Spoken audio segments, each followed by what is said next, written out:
So, hi, this is day 3 of my A to Z of Leader. It's actually been really fun for me to remember some of the things I knew about these pieces, but also to learn some new ones. And today's an example of that. My piece for today, beginning with C, was the first time I've had a challenge going through the alphabet to find something, because you find within a language that loads of words begin with a few letters, loads of B's and D's, and couldn't whittle them down. But then suddenly, C, and I was like, I couldn't think. This song was there all along in my head, and it was the only one I could come up with that I had a relationship with in some way. And the song is Cäcilie by Strauss. I apologise if that's the incorrect pronunciation of it. It's not a song I've ever sung. It's something that I will hopefully sing in the future. It's a really exuberant, very, very dramatic tenor song if you sing it as a tenor, because so much Strauss is traditionally sung by sopranos and they're just always up there. So you really need to know what you're doing as a tenor to tackle this one, and also kind of have earned your right to give it a real bash. It's a fantastic song, and it's from a set of 4 songs, opus number 27. This opus is really exciting as a kind of anecdotal example, because this is allegedly what Strauss wrote the evening before his wedding, and he certainly did give these 4 songs as a wedding gift. The set also includes, it begins with Ruhe meine Seele, which is actually a really deep, dark song, but it means let my soul have rest. Then Cäcilie, or Cäcilie, which is this exuberant expression of love. Notice the theme from yesterday's B. But then we also have 2 incredibly famous songs, Heimliche Aufforderung, and the really famous Morgen, which is sometimes done with violin and piano. It has the famous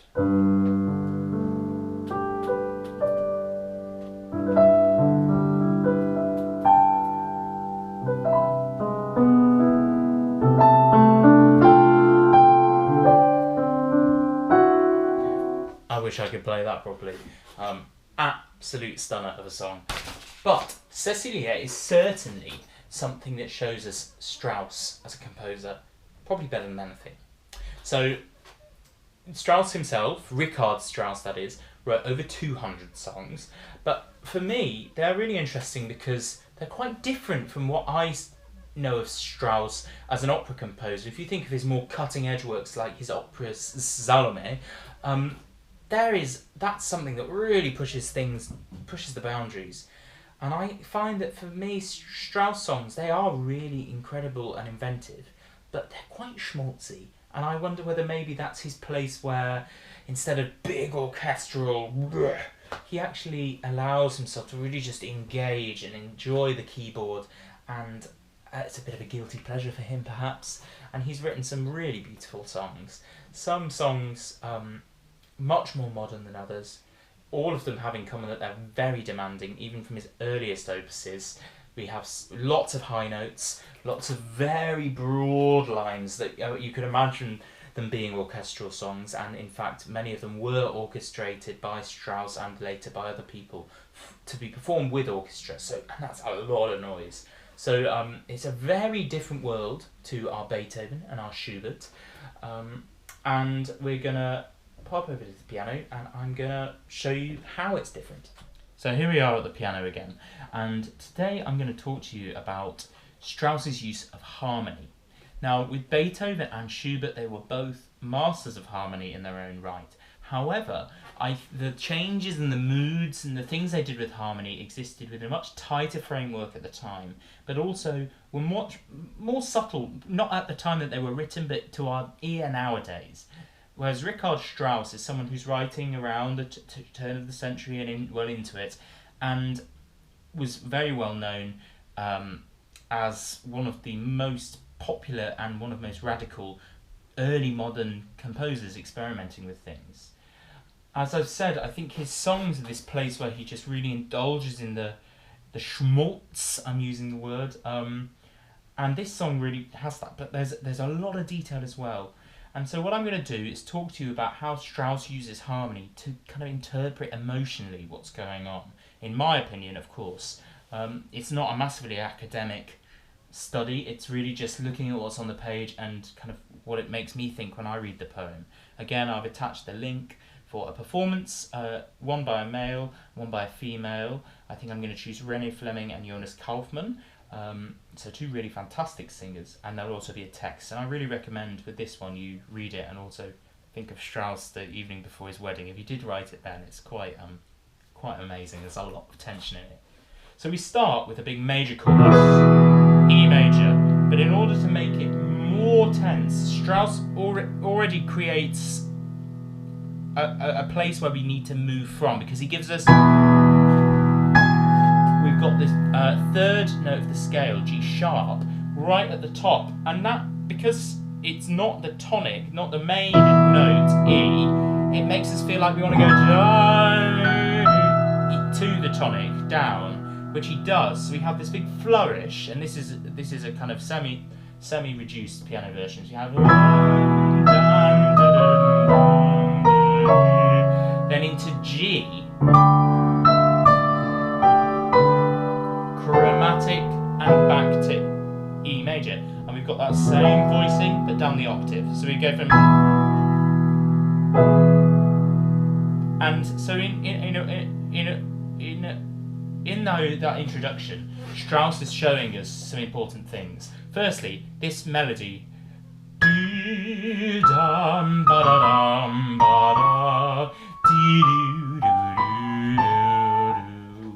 because this is something that the voice plays back and forth with in its relationship with the piano in this piece. So that's a very important motif. Also, that motif is very rhythmical, and so we have not only the motif itself, but some rhythmical motifs, some ideas, which are really important to give the song its sense of kind of, in the same way that Schubert had his little piano part that just kept going, Strauss does it here with these triplet and then straight rhythms kind of playing off each other. So we feel like there are these lurches of our body and our emotions. So you have dum dum ba da dum bum bum da dum ba dum bum bum, which is a little, a little salsa,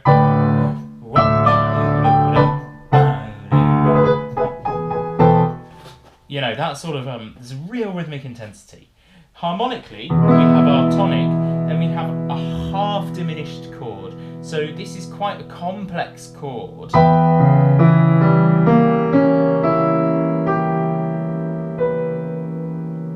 Because we have this big, so we could have just this.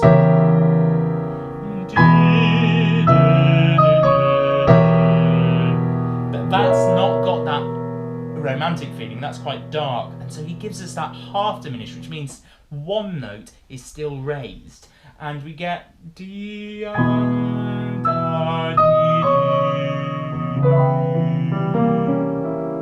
which has this really dreamlike quality. He hits down into the diminished, and then there it is. G major, as we said when I played, diminished into E major. And then we have something that's not altogether that different from Schubert's song, because we sit around our tonic.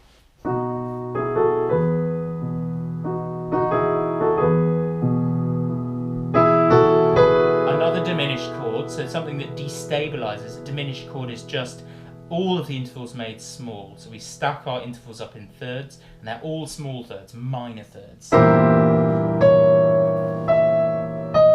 And then we go into the fifth, which is a very normal chord for us to go to, a B. But he doesn't ever let us have rest. He gives us this dissonance and takes us into 4, which is an A chord. Diminished again, so he's always using these diminished chords to destabilize the tonality, so we're never comfortable.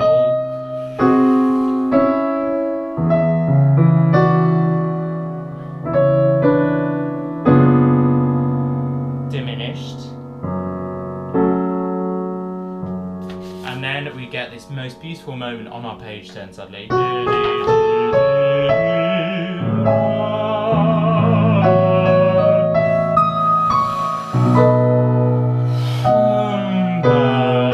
we're back to our E major. Now that's a hell of a journey, isn't it? And I think the real thing to pick up on is, whilst the harmony is quite simple, we're really just going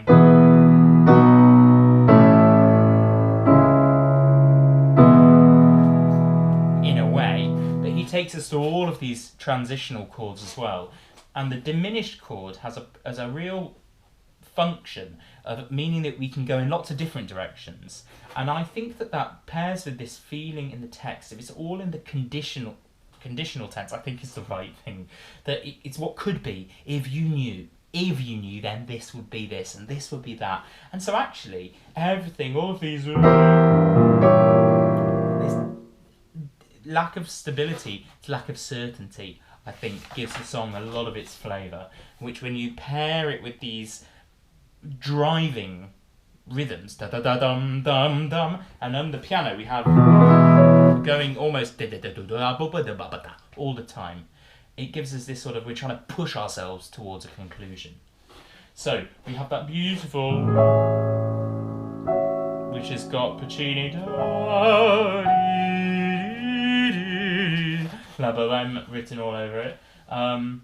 Yeah, and then we end up in our E, and he does our motif again. Ding, dum, da, da. Exact repetition. But then instead of going to G major, which he does before, he goes into G minor, which sounds very stark. So even though our ears kind of prepared for the G part, we go very stark and very thin compared to what we've had.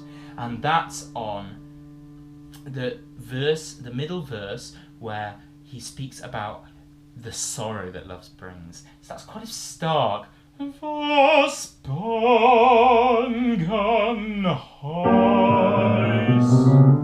that's where we get these.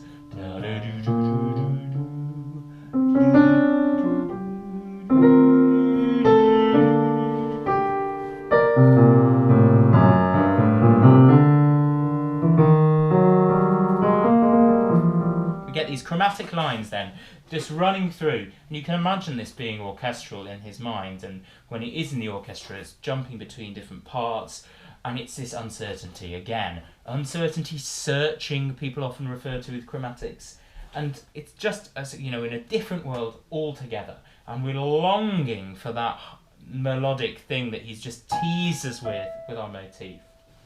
At the bottom of our second page we have this, if you've got a score that is,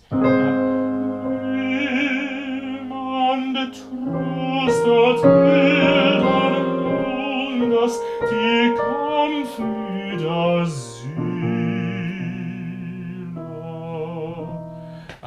forgive, that's sight reading here, because I've only practiced the piano, but we have this.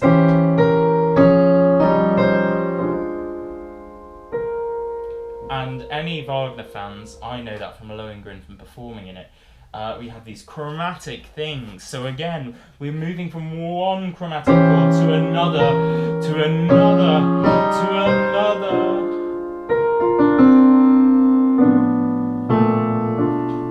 Never relenting. Then we've had our G minor, and after that bar he gives us something quite amazing, because we get, and then we have A minor. We go up. It's like our woe and our searching is a whole emotional level more.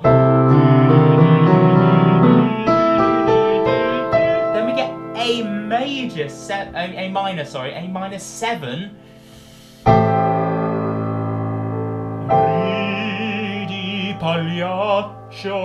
Which we will know if we're not profane. This, and it allows the tenor to.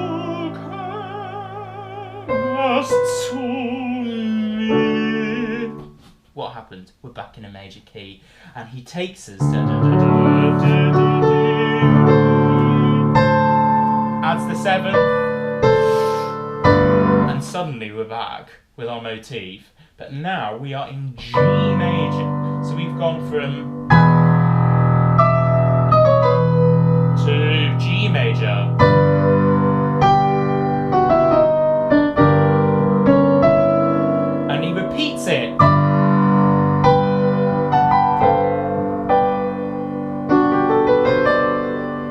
So I think that arriving in G, that's a much more grounded key compared to...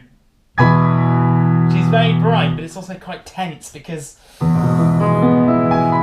high up. Was G. There we are. Confident, strong, and he repeats it in a different... in a different inversions. We have dum, bum, bum, bum. He's really celebrating that arrival. And then he goes into, on our Haucht von der Gottheit verschlafen der Atem. We have this pedal, a pedal being one note which is sustained. And he hits us, our harmony holds us, and he kind of just riffs around with the right hand chords. We have dun, dun, dun, dun.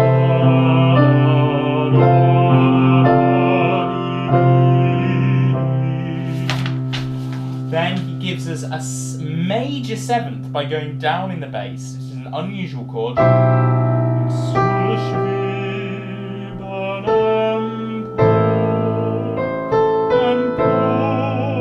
Bass goes down again, so we get our harmony we're used to, and then he goes down again into C major 7, and we can feel something's getragen, C again, in now with C in the bass, massive resolution into F major for our big notes.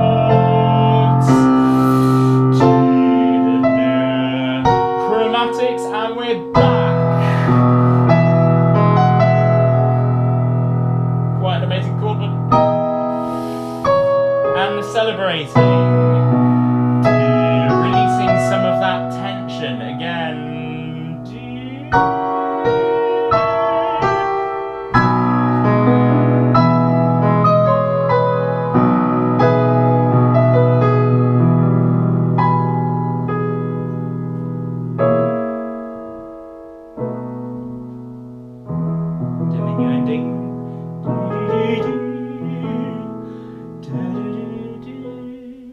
So I'm going to just leave you with that to kind of listen, but you hear these incredible suspensions. We get back to E somehow, amazing transition, after this vocal line which just ascends and ascends.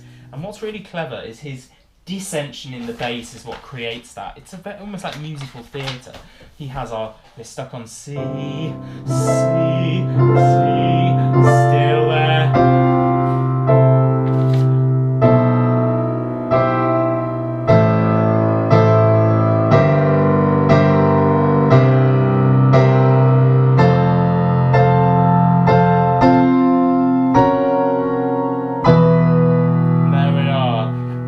Us these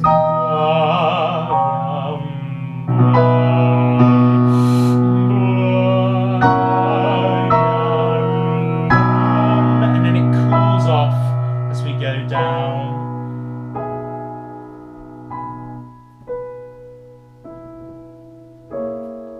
And then there's Schubert, hey? Could anything cleaner, or even maybe Beethoven? Diminuendos like Schubert does at the end of his song. It's like resolution, and from that comes